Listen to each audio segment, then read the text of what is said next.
You know, I feel like Oprah and you are President Obama.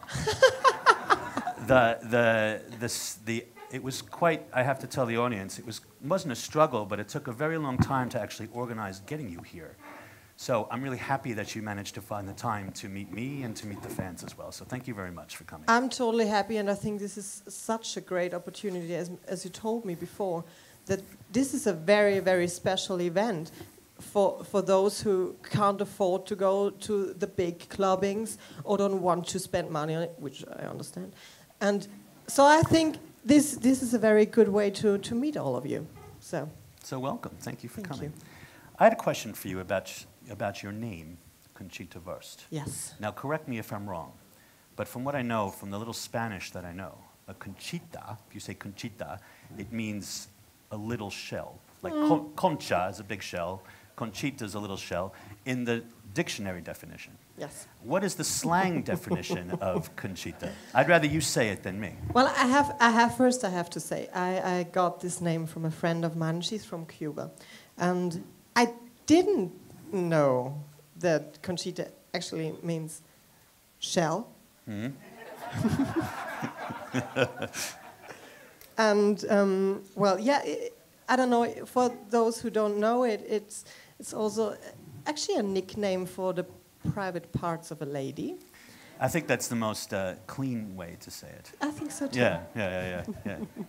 But Wurst, for people that don't speak German, Wurst is basically just sausage. It is. And, well, here we go. The next nickname. So the name has several layers on it. But it wasn't my first thought on it. Actually, we in Austria and Germany, especially German-talking people, used the term Wurst for it's not important and I don't care. And this is what I wanted to say, because it's not important where you're from. It's not. I don't care how you look like. I don't care the color of your skin. You know, it's about the person and not about the surface. I think it's such a good way to say it like that. Don't judge a book by its cover. And this is what I want to say. Okay. Yes. And well done. Room for applause. Conchita, the two songs I know of yours, the one you had in the national final in Austria, the one you just sang, That's What I Am, 2012, and the song you're performing this time, Rise Like a Phoenix. They're both message songs. They're both messages of tolerance, and they're both messages of acceptance. When you were growing up, did you feel accepted by your family, first of all, and also by the people that were around you? You grew up in a small village, I believe. In a very small village, yeah. Okay. And I have to say, till the age of, till the time you become a teenager, everything is just great, Mm-hmm. You know nothing about the world, everything is just flowers and fabulous. And this is what I thought, and then you turn like, I don't know, 12 or something like that, and you start to learn about things, and this is actually the time when it starts to be a bit difficult for me, because I was in school, and as a little gay boy in an even smaller village, it was quite tough, because I always was the outsider, and never, I tried everything to fit in. I tried to be very outgoing, very funny, and also I tried to be, quiet and I just wanted to be part of the game. But one day I realized that I just can be happy if I stay true to myself. And, well, here I am. You were quite young when you realized that, I guess, because I think most people don't develop their personality. I'm talking about, in my case, which I know best, when I grew up in the 80s, as a gay man, I had no role models whatsoever. I had no one to talk to, nothing to look at all. The only gay people I ever saw on television or in the movies had AIDS and were dying in a very graphic way because it was the only way to create some kind of drama. So, I mean, you're quite a bit younger than me. What kind of role models did you have growing up when you started to realize your sexuality and who you wanted to be? Did you look to certain performers, singers, artists? That's a good question. I think I don't really had gay role models. Not really. I always thought I want to be Celine Dion, And yes.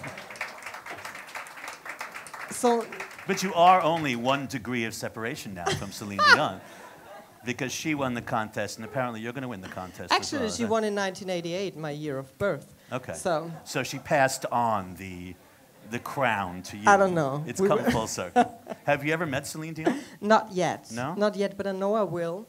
And if there is just a second that her Grammy and I in the same room. That's well, hilarious. you know the rest. I understand. As Conchita, I've seen quite a few. We only met today for the first time. I've seen you for years now on various videos on YouTube and interviews, etc.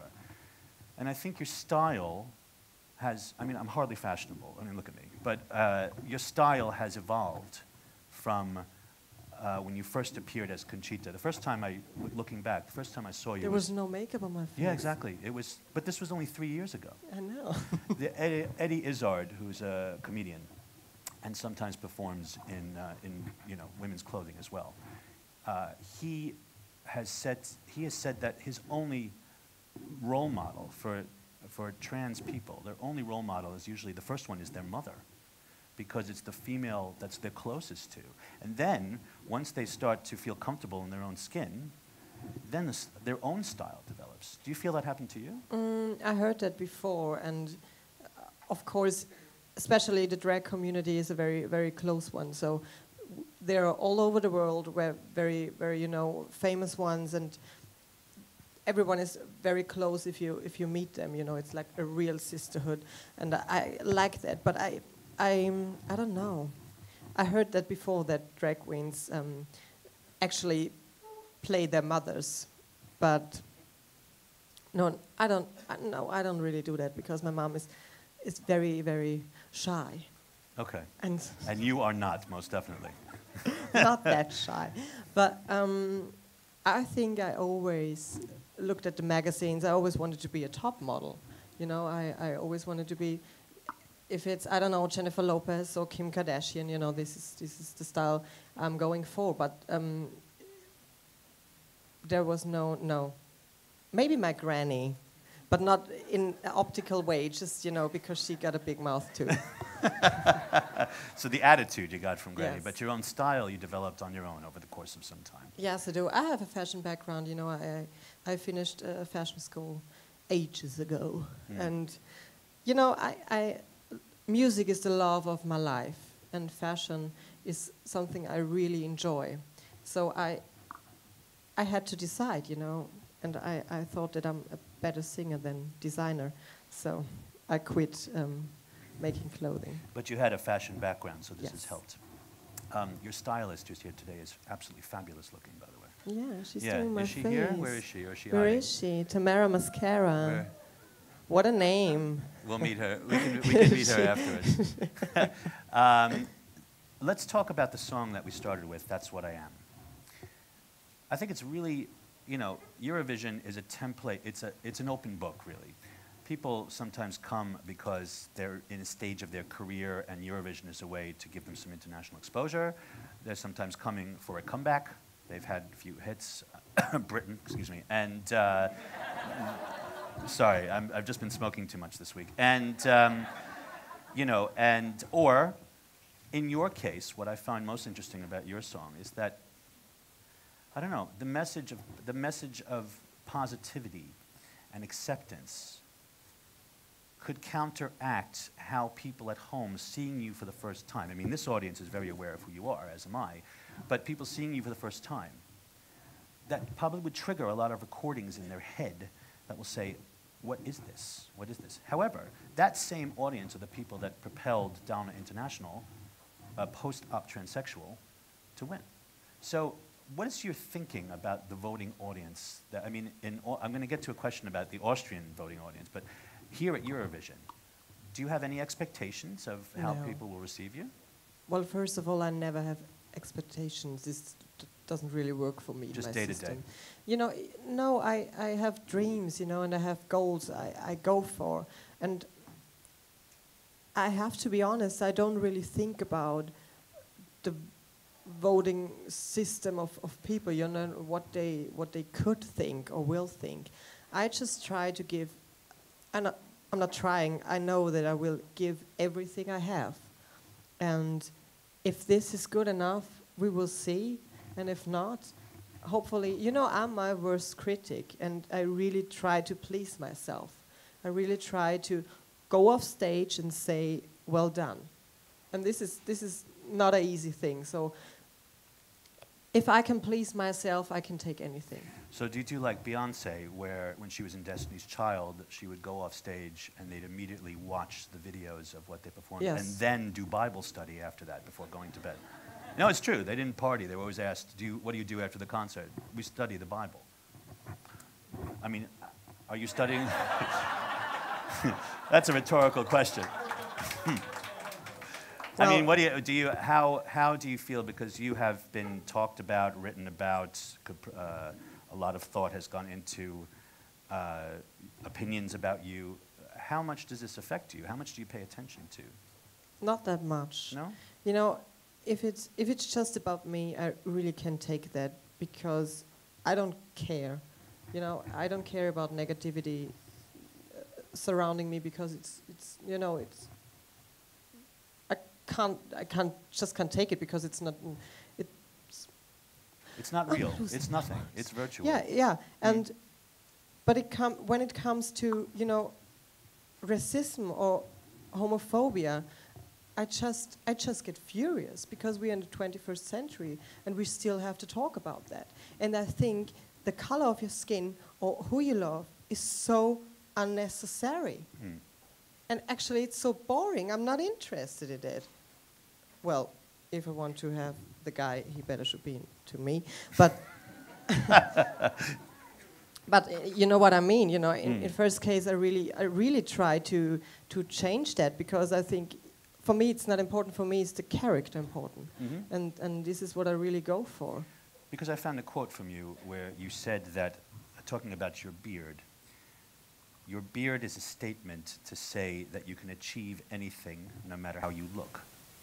Yeah. Yeah? Totally true. Well, of course you'd agree with that because you said it. Yes. But who said that? Yeah. Who wrote that about me? How dare they? But I just want to understand something.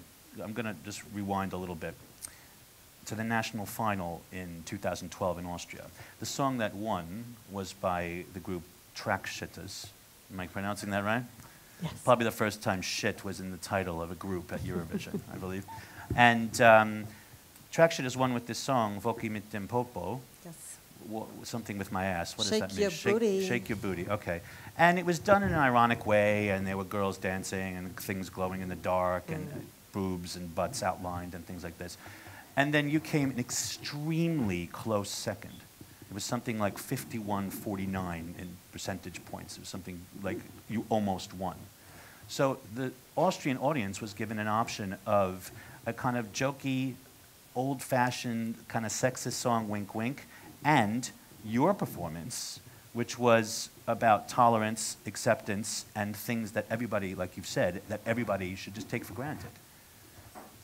Why do you think that divided the Austrian audience so much? Why did that song win over yours? I mean, you must have had some thoughts at the time about this. You know, actually, in 2012, this situation came up that I would have been very disappointed because I had to sing it twice, like semi-final and final, you know, and the final was between the boys and me. And I sang it the first time, and I wasn't really happy about that. You know, I thought, well, oh my God, what did you do? And the last tone, and you know, all that stuff. And the second time, I thought it was quite okay. So I really could took that, okay. What happened. But what you mean by the Austrians, I never really thought about that in special, but I think that, you know, Trakshitas were around way longer than me. Okay. So I think they just got a bigger fan base. And, well, obviously the Austrians liked their song a bit better. So. Okay. But no hard feelings, I guess. No. Because here you are now. You know what I did after the decision 2012? Do tell me. I grabbed a bottle of vodka and shared it with the boys.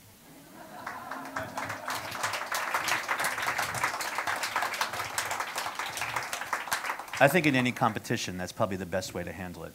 Because at the moment, it may seem quite intense. You know, you're so caught up in the middle. I know from my own work that I do with theater and TV, you're so caught up with what's happening at the second. Everything seems like it's a potential drama. But a few days after, when you can take yourself out of the situation and look at yourself and say, okay, yeah, so, big deal, you know? I totally agree. And I think if I didn't get the chance to sing a second time, I really would be very upset, you know, and very angry about myself. But in this case, I was, yeah, the boys are now going, and I will have my turn, you know, because I really wanted it very bad. Conchita, for those of people here in our audience who are keeping up with the news around you, there have been a lot of petitions of various different hateful degrees, trying to get you banned from the contest, trying to get you, you know, removed, don't vote, et cetera, et cetera, et cetera. And you have been extremely courteous and just said, well, you know, if this is people's opinion, fine, I know who I am, et cetera. In Russia, I think it was Russia, there was someone who recently said Eurovision is a hotbed of sodomy. Was it Eurovision or just me?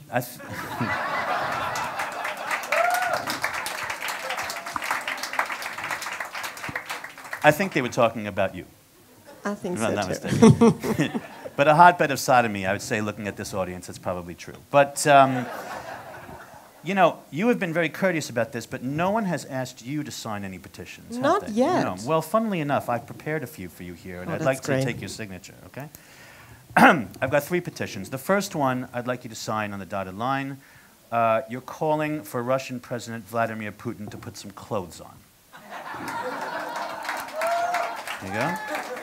Just sign there by the X. You're my first signatory. Thank you, Conchita. You're welcome. I won't put this on eBay, I promise. Perfect. The second petition is when mothers complain that they don't know how to explain Conchita Wurst to their children, they will tell them that, quote, this is what fabulous is, unquote.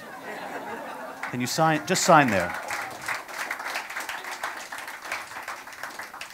Thank you, Conchita. Do you have time to sign one more? Of course. That'd be great. Okay, the third petition, again, you'll be the first signatory on this. Petition number 3, calling for Valentina Monetta to keep coming back to Eurovision until she wins.